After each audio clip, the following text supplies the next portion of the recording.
the bloodline was still functioning on some level, because they got so much out of working with the divine bloodline, because they grew as a spiritual people, the Celts and the Gaelic people. So they came up with the story of the fair folk is what they were called.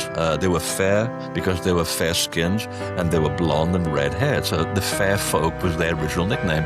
Well, they turned it into fairies, but the fairies now became invisible, blood-sucking little suckers that if you were afflicted with fairies or you dreamt of fairies, that meant that the devil was after you.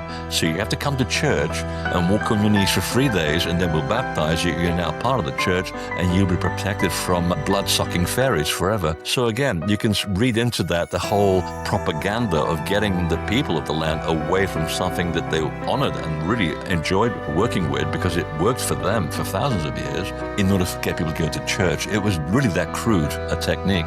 But they gave them lip service, and to this very day, a lot of people in Ireland, especially up in Donegal, still go to church, but they still honor the fair folk and the fairy people in the mounds. And there are places on the land they know that the currents, subtle energy of the land goes into their mounds, and they will never build a fence or a wall unless there's a hole in there to allow the fair folk, the energy of the fair folk, to keep going to their old sacred sites. And they're very serious about this. Don't ever block those fairy paths, because all kinds of problems will come down on you.